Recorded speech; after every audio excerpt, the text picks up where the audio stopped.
Hey everybody, Kevin with Ride Utah TV, and I know you've been waiting for this video, so I'm not going to make you wait. Let's roll that intro and we'll get right into it.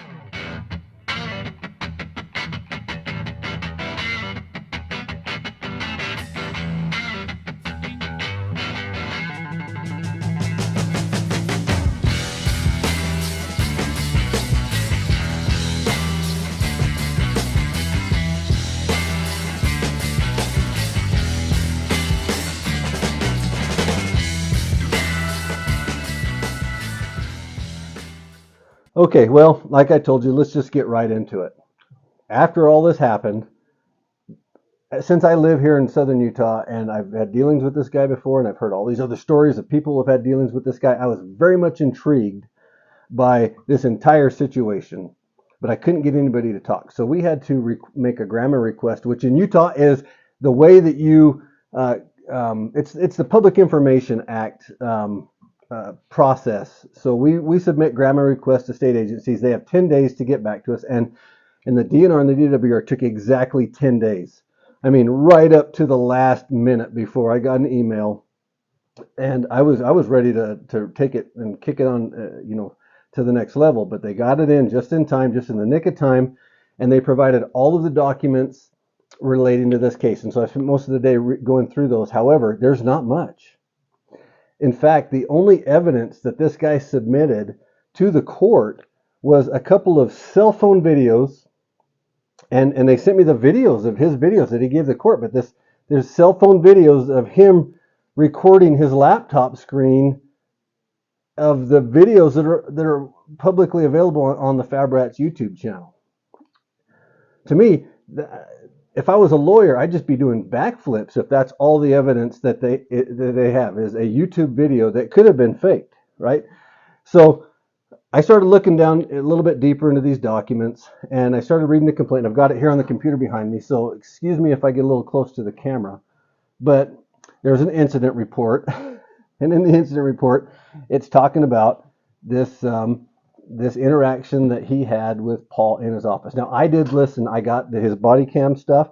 I listened to the entire interaction. I listened to the time he got out of his truck, when he was sitting in the truck. I'm sitting here at FabRats headquarters, and I'm going to go in and talk to Paul Cox about the quagga boat. That's what he called it, the quagga boat. And so we're going to go in. Then you hear him walk, and then you hear him knock on the door, and you hear a member of their crew answer the door, and then he goes in, and he's very nice, but then he gets right into it. And frankly, I think he was kind of a jerk. And I would be embarrassed if I'm DWR, DNR, the higher ups, knowing that we're interacting with private citizens this way. I'd be embarrassed. First off, let me also mention that, I pull up the case. I should have had it ready to go, but it's against the law for a state or federal employee to lie about a private citizen. Straight up, it is. It's just against the law. They can't do it. A state or federal employee doesn't have those same protections. And so that's, part of the hard work that those guys do. We appreciate the people that run our government, especially our law enforcement officers. They really take a beating. There's not a whole lot they can do about it. But private citizens have special protections from the government. And one of those protections is the Constitution. And there is a part of the law that deals with intent. And in this video, in this interaction with Paul, the officer actually says to Paul, "I don't see the intent here." And he also admits in the video, or in the recording that I have, that it's obvious that they were dead. He even says to Paul, and it's on film, "I was more concerned that they were alive." Then he talked about another diesel YouTuber from Salt Lake City who recovered a boat from Lake Powell, and how they're prosecuting him. And so he's saying that's getting ugly, and he's giving Paul all this information about that case. And I'm sitting there going, okay, this is odd, right? He's using this to intimidate a citizen who was out doing something good. And in order to, I don't know if the guy actually realized how bad he looked or how bad he sounded. Maybe this is so normal for him, but he makes his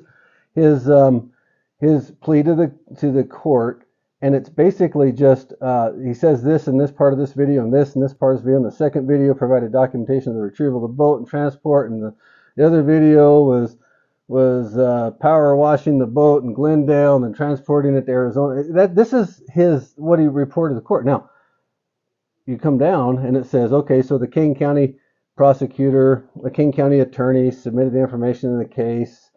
Part of that process is that they sent that paperwork to the Coxes and they gave them an opportunity to pay a fine.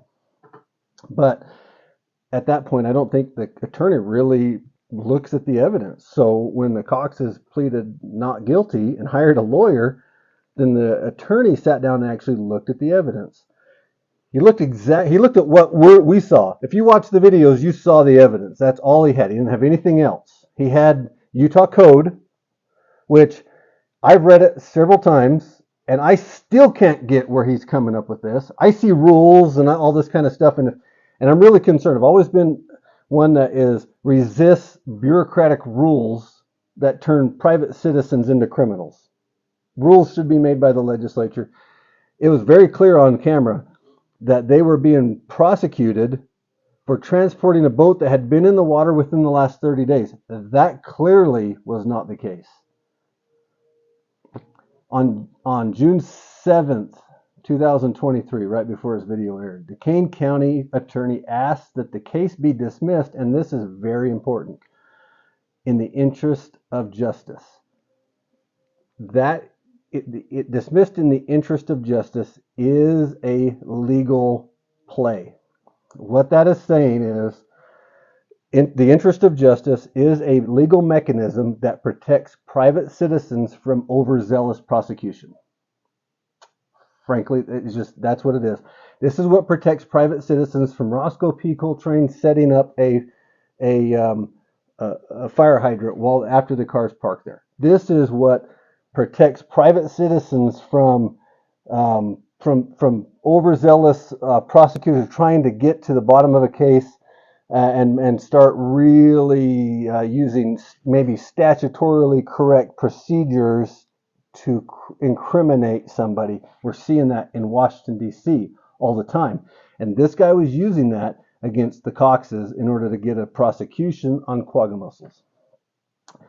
Dismissed in the interest of justice was the Kane County attorney, and then the judge reviewing the case telling the DWR to essentially, excuse my language, but F off and stop sending us stupid prosecutions. Stop sending us these things. Now, that's what this means. That's what dismissed in the interest of justice means. It has no other meaning. It's just there to protect citizens.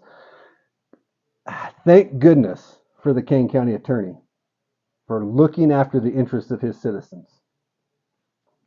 Can you imagine how many people have been improperly prosecuted because they just paid the fine? Now, when I listened to the DWR and the DNR leaders defending this in front of the legislature last week, they were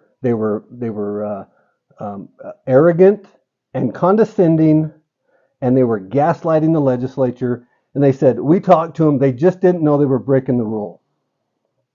Well, this on June 7th, 2023, the Kane County attorney said, there's no intent, there was no damage, there was no harm, no foul, absolutely nothing bad came of this.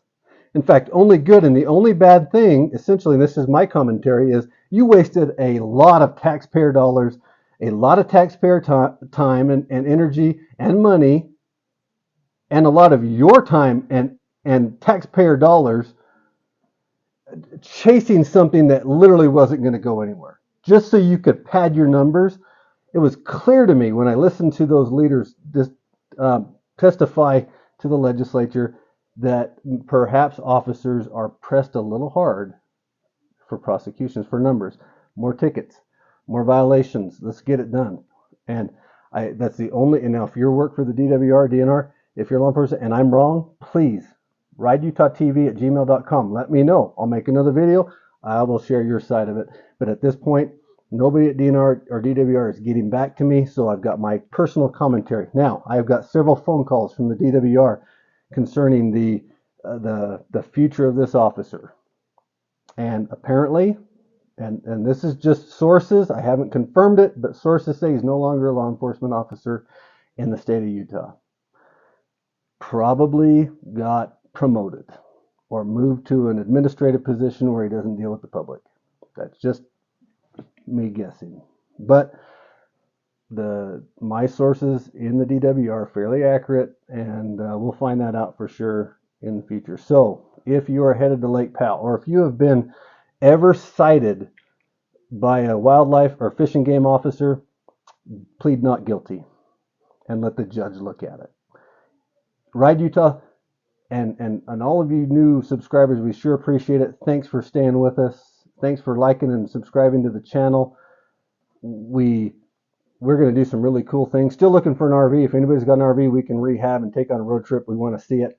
But thank you so much. We really appreciate the support, and we'll see you on the next one.